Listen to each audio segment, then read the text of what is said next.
It's Jennifer Harding Marlin, a citizenship by investment attorney. Today's video is going to talk about different events that are happening in the Caribbean.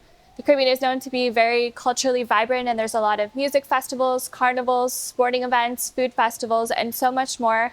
And each island has different events that happen every year and throughout the year. And so this is going to talk about some of the events that I've attended that I would recommend that you may want to consider attending, and or events that I have also heard about. So one event that I have not attended myself, but I've heard so much about it, is the Trinidad and Tobago Carnival. And this is well known throughout the Caribbean and well known as one of the best carnivals, if not the best carnival in the world. There's soca music, extravagant costumes. The event happens in February, March, almost every year.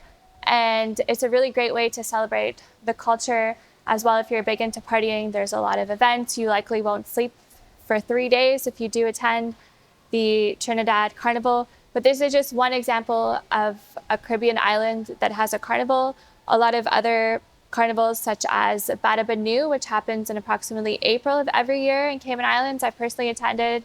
It's a really fun event to attend and participate in. There's Curacao Carnival, St. Martin Carnival, and St. Bart's Carnivals, which I've attended, which are a lot of fun and can really give you insight into the cultural and celebration that the Caribbean island has to offer.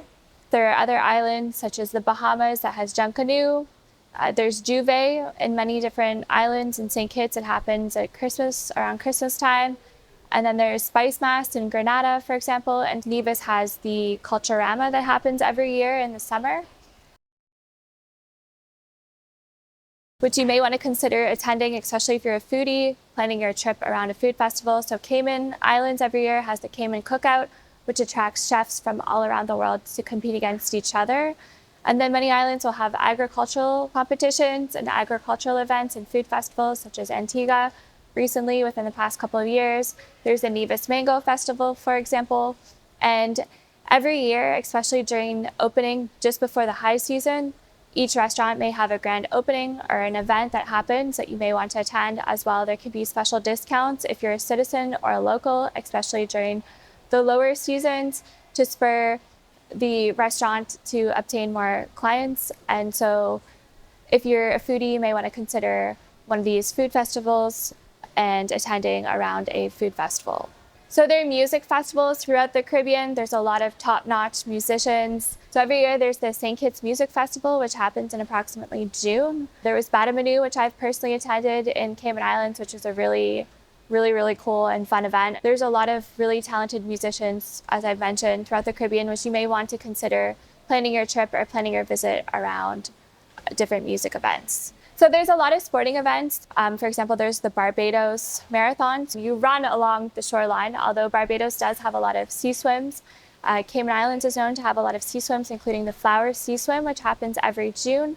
But they'll have 800-meter sea swims, 5-kilometer sea swims. There's the annual Nevis to St. Kitts cross-channel swim. There's the Race for the Conch in Turks and Caicos, which is another really well-known sea swim.